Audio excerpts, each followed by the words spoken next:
Morgan stood at the viewport of the transport shuttle and watched the stars drift past like scattered diamonds on black velvet.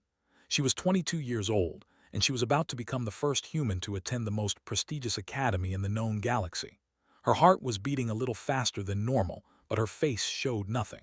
She had learned long ago that showing fear was the fastest way to invite trouble. The shuttle approached station slowly and got her first real look at the place that would be her home for the next 3 years. The station was enormous. It stretched across the void like a silver wheel with spokes of light connecting its many sections.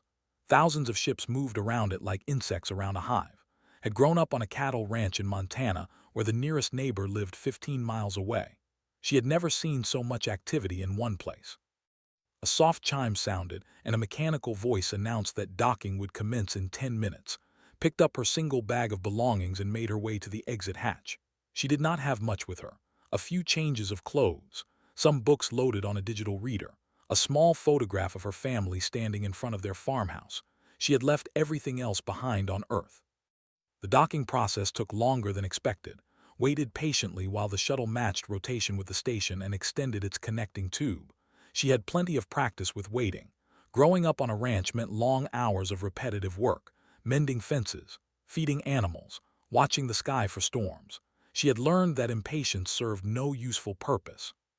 When the hatch finally opened, stepped through, and found herself in a wide corridor filled with beings unlike anything she had ever seen in person.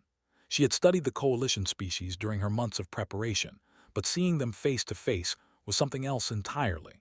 A group of tall bird-like creatures walked past on backward-bending legs. Their feathers shimmered with colors that had no names in human languages.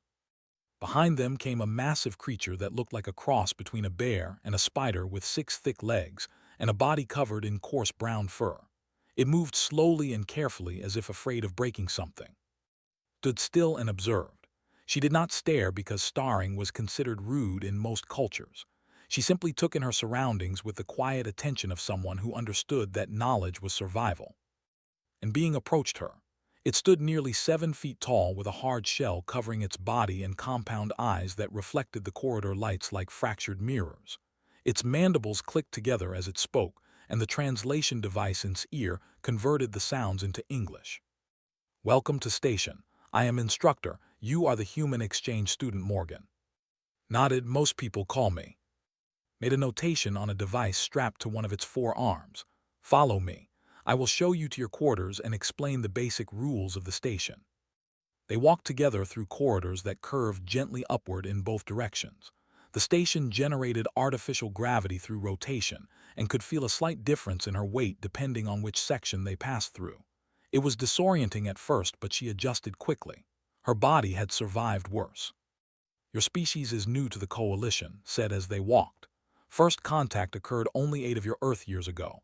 Many beings here have never encountered a human before. You should expect curiosity. You should also expect some hostility." Had been warned about this during her preparation. Humanity was considered a primitive species by galactic standards. They had only recently developed faster than light travel, and their civilization was still confined to a single star system. Most coalition species had been exploring the galaxy for thousands of years. Some had been doing so for millions. "I understand," said. "I will do my best to represent my species well." Turned one of its compound eyes toward her, while the other continued watching the path ahead. "You seem remarkably calm for someone so far from home. Most new students experience significant distress during their first days on station." Thought about how to answer. She could have explained that she had faced down a charging bull at the age of 12 and learned that panic only made things worse. She could have mentioned the time a wildfire swept through the neighboring county and her family had to evacuate with only minutes of warning. She could have described the feeling of standing in an open field while a tornado passed close enough to tear the roof off their barn. Instead, she simply said, "I grew up in a difficult environment. I learned to stay calm." Made a sound that the translator could not interpret. They continued walking in silence until they reached a section of the station marked with symbols could not read. "These are the residential quarters for exchange students," explained. "Your room is shared with another student, a named Pip. They are a small mammalian species from a frozen moon. They are considered timid by most standards, but they are intelligent and reliable." The door slid open and stepped inside. The room was larger than she had expected, with two sleeping areas separated by a partition. One side was decorated with objects did not recognize. Small glowing stones arranged in patterns on a shelf, soft fabric hangings on the walls, a nest of blankets that served as a bed. The other side was bare and waiting for her. A small creature emerged from behind the partition. It stood perhaps 3 feet tall and resembled something between a rabbit and a fox, with large ears and a coat of thick white fur. Its eyes were huge and dark, and they studied with obvious nervousness. "You are the human," it said. Its voice was high and soft and slightly trembling. Set down her bag and crouched so they were closer to the same height. She had learned from working with animals that making yourself smaller was often the best way to put a frightened creature at ease. "I am," she said. "My name is, you must be Pip."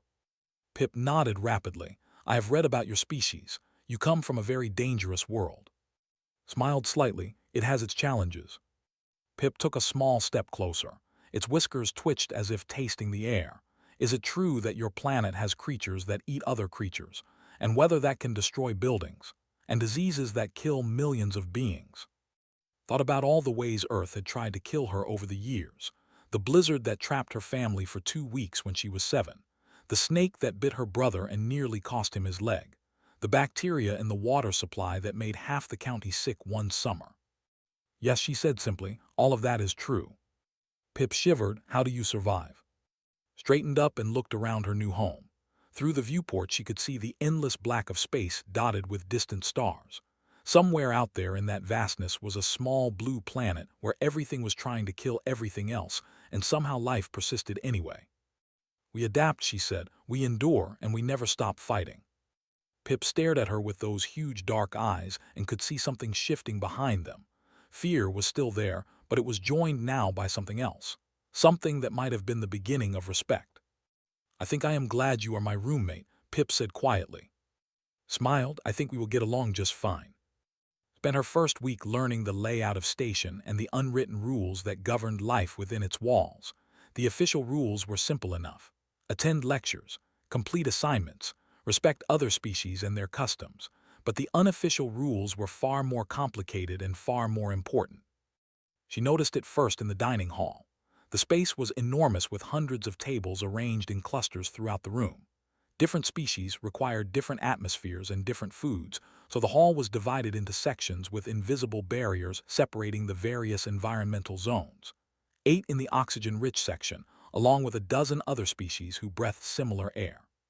But even within this section, there was a hierarchy. The best tables near the viewports were occupied by tall, elegant beings with smooth blue skin and golden eyes.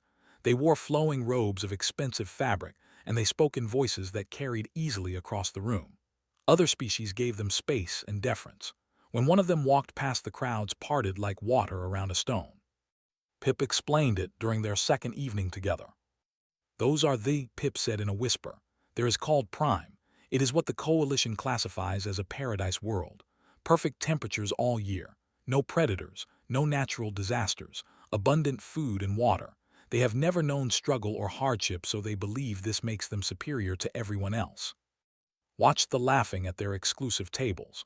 They moved with the easy confidence of beings who had never been afraid of anything in their entire lives. "And people accept this?" asked. Pip made a small, unhappy sound.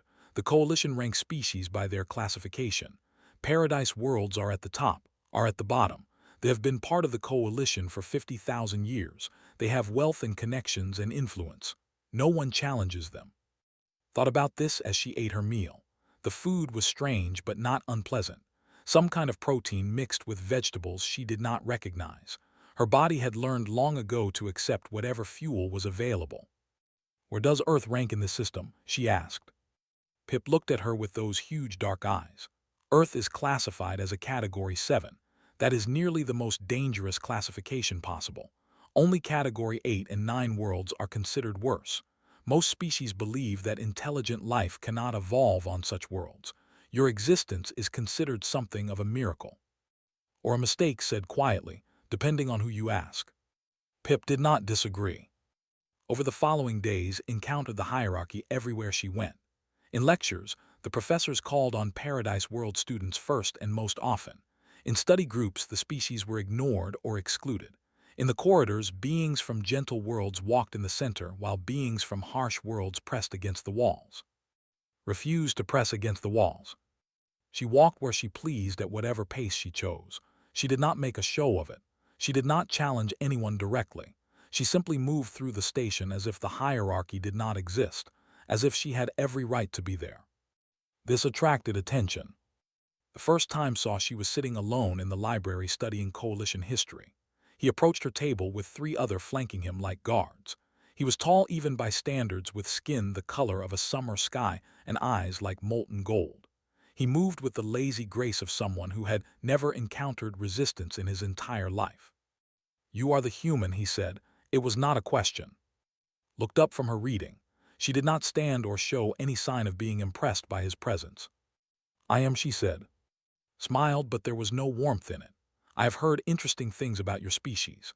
They say you evolved on a world so hostile that death is a daily companion. They say your kind hunt and kill other animals for food. They say you wage war against each other with weapons designed to cause maximum suffering." He leaned closer and his golden eyes narrowed. "They say you are barely more than animals yourselves." The library had gone quiet. Students at nearby tables were watching with a mixture of curiosity and fear, felt their eyes on her, but she did not react. She had been stared at before. She had been threatened before. This was nothing new. "Is there something you wanted?" she asked calmly. Straightened up and his smile widened.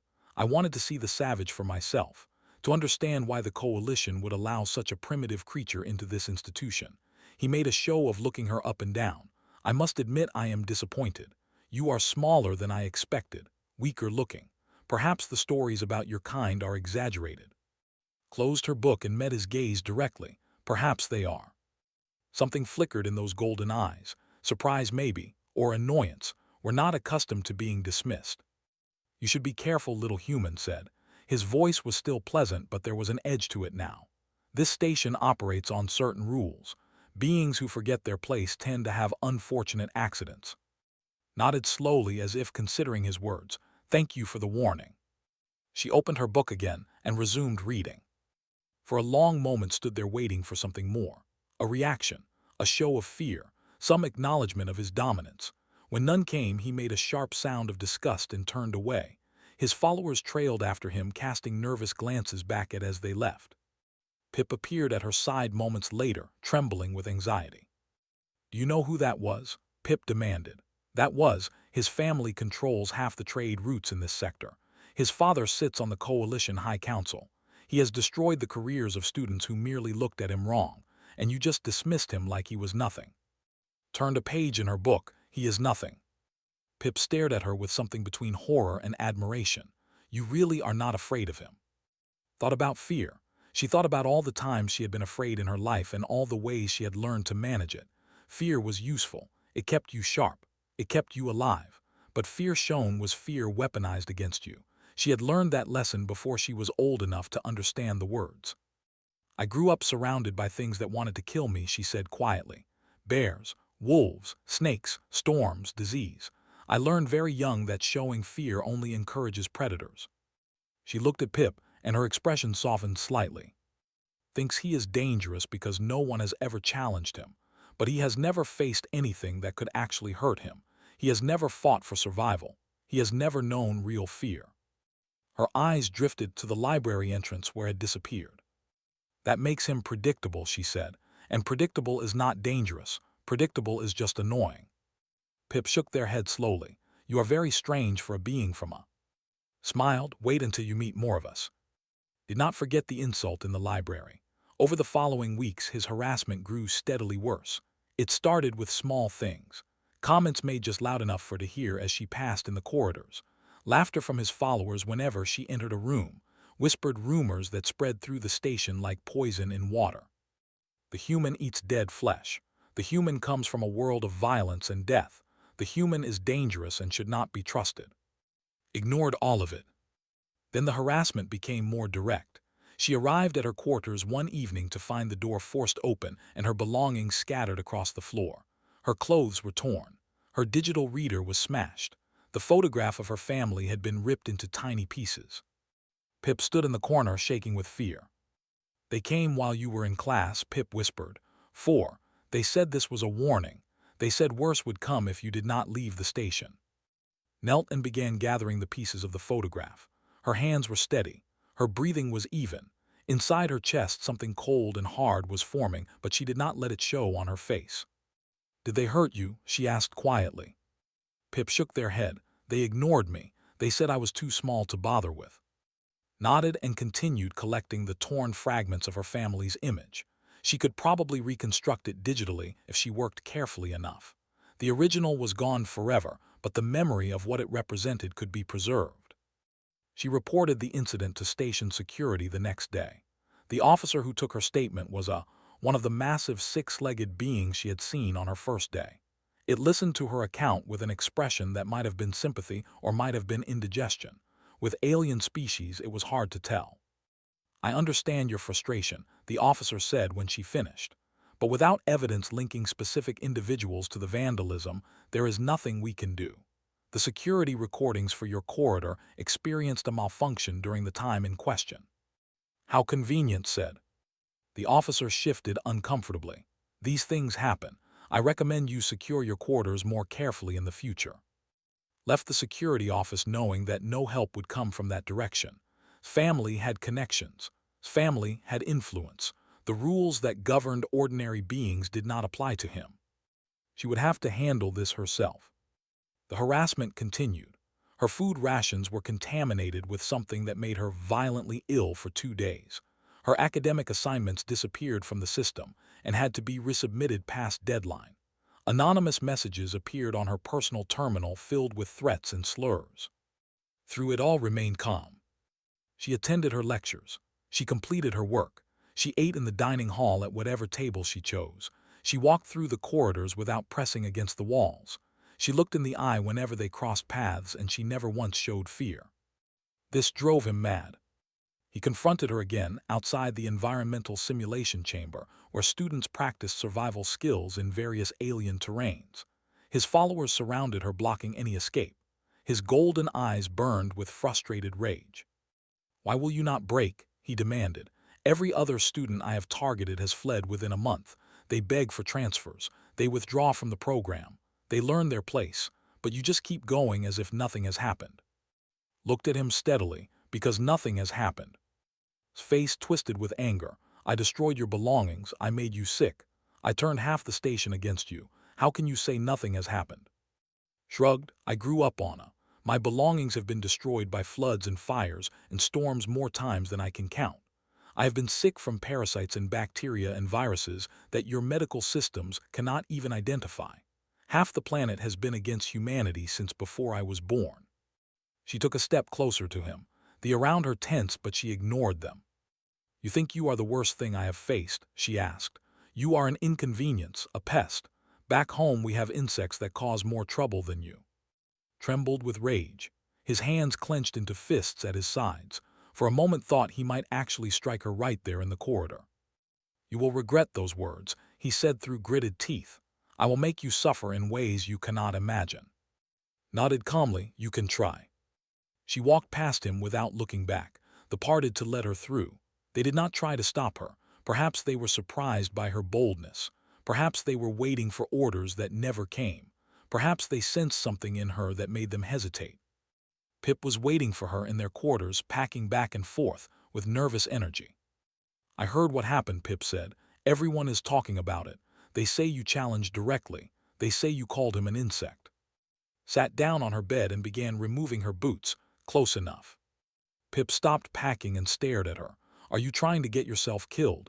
He will never let this go now. He will come for you with everything he has. Set her boots aside neatly. Then I will be ready. How? Pip demanded.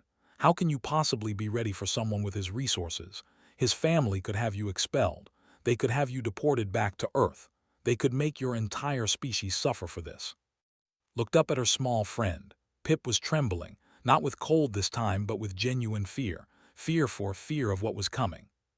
Let me tell you something about, said quietly. On Earth, every single day is a fight for survival.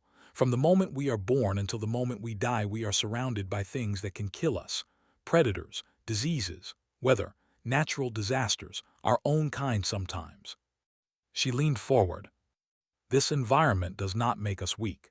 It makes us strong. It makes us adaptable. It teaches us to face threats directly because running only delays the inevitable. And it teaches us that sometimes the only way to end a threat is to show it that you are more dangerous than it is. Pip sat down slowly. Their whiskers twitched with anxiety. And are you more dangerous than? Thought about that question. She thought about all the skills she had learned growing up on a world that wanted her dead. How to track, how to hunt, how to fight, how to endure pain and keep going, how to make decisions in seconds that could mean life or death. Yes, she said, I am. She did not say it with pride or boasting.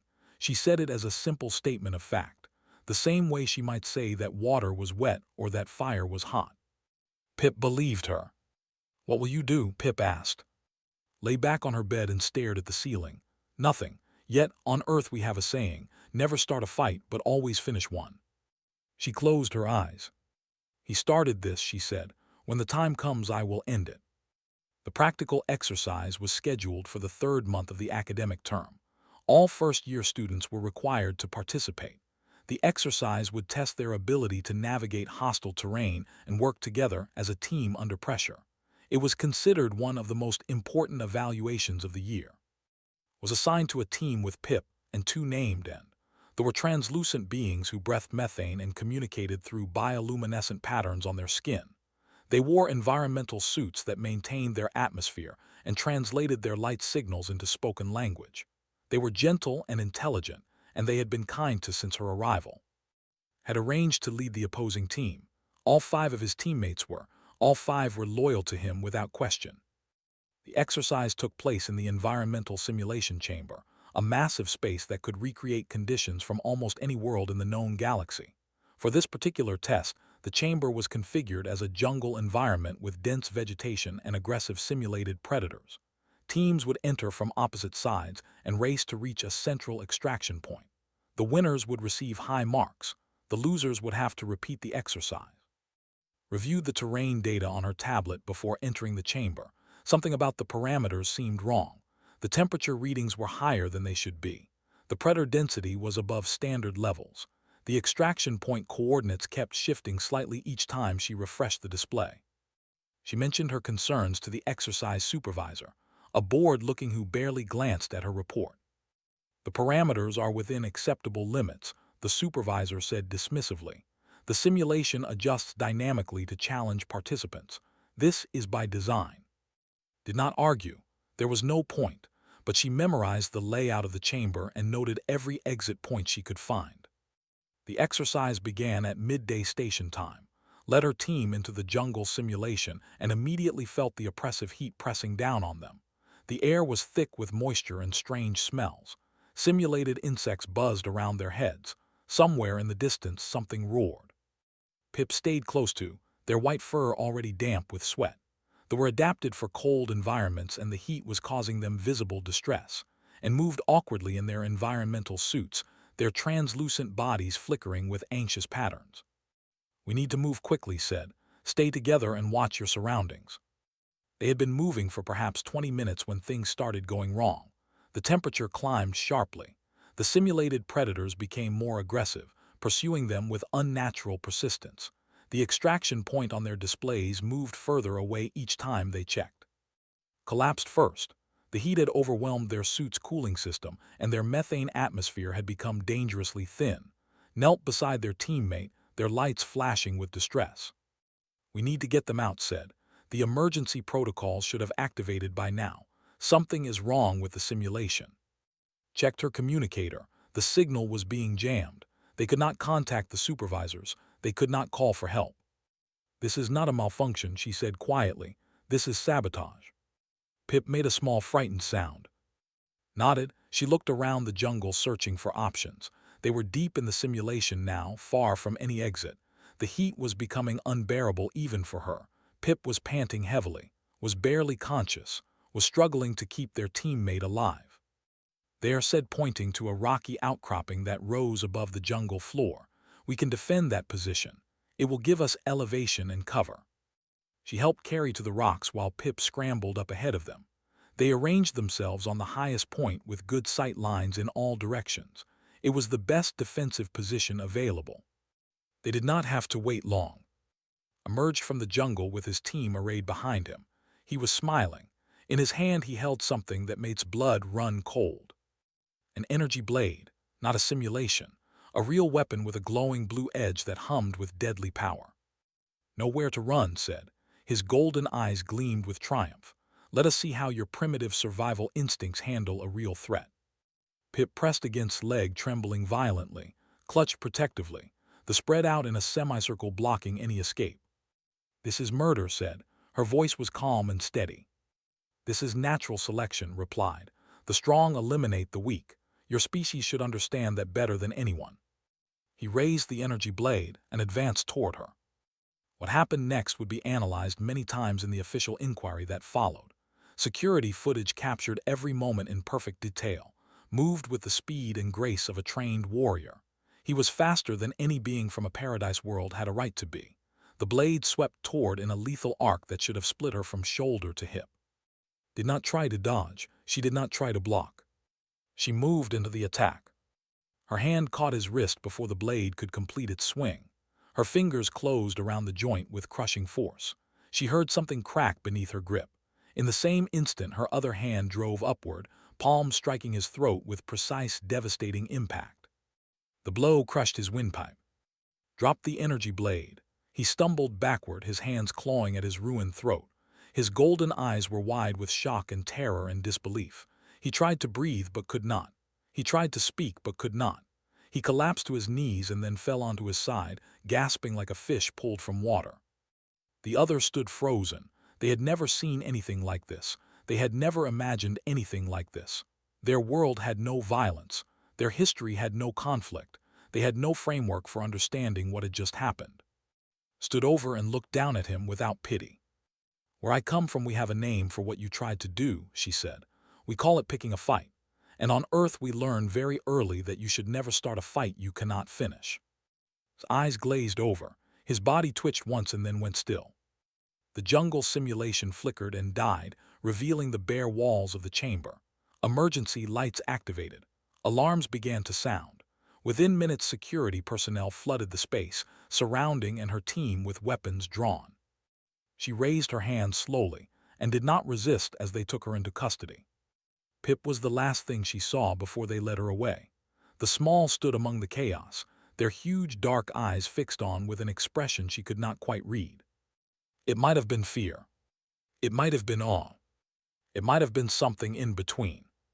The inquiry lasted 3 weeks, spent most of that time in a detention cell on the lower levels of the station. The cell was clean and comfortable enough with a bed and a small table and a viewport that looked out on the stars. She was allowed visitors and Pip came every day without fail. The evidence was reviewed by representatives from 17 different species. Security footage was analyzed frame by frame. Witnesses were interviewed under oath. Technical experts examined the simulation chamber and confirmed that its safety protocols had been deliberately. The energy blade was traced back to his personal quarters where it had been stored illegally for months. The delegation demanded justice. They called a murderer and a savage. They pointed to her origins as proof that humans were too dangerous to be allowed in civilized society. They demanded her execution and the expulsion of humanity from all coalition programs. But the evidence told a different story. Recording after recording showed planning the attack with his followers. Messages on his personal terminal revealed months of harassment and escalating threats. Testimony from dozens of students confirmed his pattern of bullying and intimidation. The simulation supervisor admitted under questioning that his family had paid him to look the other way when the parameters were modified. The medical examiner's report was perhaps the most damaging. It showed that he had been carrying 3 additional weapons hidden on his person. It confirmed that his attack on had been executed with lethal intent. It concluded that she had been given no choice but to defend herself. The ruling came on the 22nd day. Stood before the inquiry panel with her hands clasped behind her back. Pip sat in the observation gallery, their small body rigid with tension. Representatives from Earth watched through a video link, their faces grim and worried. The chair of the panel was an ancient whose shell had faded to pale gray with age. She spoke slowly and deliberately, her mandibles clicking out each syllable with careful precision. After reviewing all available evidence, this panel has reached a unanimous conclusion. The being known as initiated an unprovoked lethal attack on the human Morgan. The attack was premeditated and executed with illegally obtained weapons in a deliberately compromised environment. Morgan's response was proportional and justified as an act of immediate self-defense. The delegation erupted in angry protests, but the chair continued speaking over their objections. No charges will be filed against Morgan. She is cleared to resume her studies effective immediately. Furthermore, this panel recommends a formal investigation into the family's conduct and their apparent corruption of station security personnel. The gavel fell. The inquiry was over. Walked out of the hearing chamber with Pip at her side. The corridors were crowded with beings who had come to witness the verdict. Most of them stared at her in silence. A few nodded with what might have been respect. None of them stood in her way. She returned to her quarters and sat on her bed and looked out at the stars. Her hands were steady. Her breathing was even, but something inside her felt heavy and tired. Pip sat beside her without speaking. The small seemed to understand that words were not needed right now. Sometimes presence was enough. An hour passed before finally spoke. "I did not want to kill him," she said quietly. "I have never wanted to kill anyone, but he gave me no choice." Pip nodded slowly. "I know, everyone knows, the evidence was clear." Shook her head. "That is not what I mean. On Earth we are taught that violence is a last resort, that it should only be used to protect life, that taking a life, even in self-defense, is a serious thing that changes you forever." She looked at her hands. "I feel that change now," she said. "Something inside me is different. I'm not sure if it is better or worse, just different." Pip reached out and touched her arm gently. "You saved lives today. Would have died in that simulation. Would have died. I would have died. Intended to kill us all and make it look like an accident." "I know," said. "That is why I did what I did, but it does not make the weight of it any lighter." They sat together in silence as the stars turned slowly past their viewport. In the weeks that followed, noticed changes in the way the station treated her. The hierarchy that had seemed so absolute began to shift. Paradise World species no longer walked past her as if she did not exist. Beings from harsher environments greeted her with quiet respect. Even some lowered their eyes when she passed, their arrogance replaced by something closer to fear. But the most significant change happened at higher levels. The Galactic Coalition quietly revised its assessment of humanity. Reports were filed and analyzed. Data was compiled and reviewed. Experts from across 100 worlds studied the footage of confrontation with and reached troubling conclusions. Human reflexes were significantly faster than previously recorded for any non-engineered species. Human bone density exceeded measurements by a factor of 4. Human immune systems carried resistance to diseases that could have wiped out entire populations. Human stress tolerance was off the charts by coalition standards. And humans were considered average by standards. The Coalition's Strategic Planning Division produced a classified report that was circulated only to the highest levels of government. It recommended that humanity be reclassified as a Tier 1 strategic species, a category reserved for beings with significant military potential. It suggested that all future interactions with humans be conducted with extreme caution and diplomatic respect. The report was never made public, but its effects rippled through coalition policy in subtle ways. Knew none of this. She was too busy with her studies and her friendship with Pip and her gradual adjustment to life among the stars. She noticed that beings treated her differently now, but she did not dwell on it. She had never wanted respect earned through violence. She had only wanted to survive. One evening near the end of her first year, Pip asked her a question that had clearly been building for some time. "You were never afraid," Pip said, "even when had the weapon, even when you knew you might die. How is that possible?" Considered the question carefully before answering. "I was afraid," she admitted. "I am always a little afraid. Fear is part of being alive. But on Earth we learned that fear is just another condition to manage, like cold or heat or hunger. You acknowledge it and then you act anyway." She looked at her small friend with something like affection. "Besides," she said, "I knew something did not." "What was that?" "He thought he was the predator," said. "He forgot that humans spent 1,000,000 years climbing to the top of the most dangerous food chain in the known galaxy. We did not get there by being prey." Pip shivered despite the comfortable temperature of their quarters. Your world sounds terrifying. It is, agreed, but it is also beautiful. Maybe someday I will show you. Pip thought about all the ways Earth could kill an unwary visitor. Then they thought about standing beside Morgan, the girl who had stayed calm when everything fell apart. Somehow the fear did not seem so important anymore. I would like that, Pip said, smiled and turned back to the viewport. Somewhere out there in the endless black was a small blue planet that had shaped her into what she was. A world of fire and ice and storm and struggle. A world that had taught her to endure. She missed it sometimes, but she was learning that home could be more than a place. It could be the people who stood with you when times were hard. It could be the friends who believed in you when others did not. It could be a small with huge dark eyes and a heart brave enough to befriend a monster. The stars turned slowly past, and Morgan, daughter of a, watched them with quiet contentment. She was exactly where she needed to be.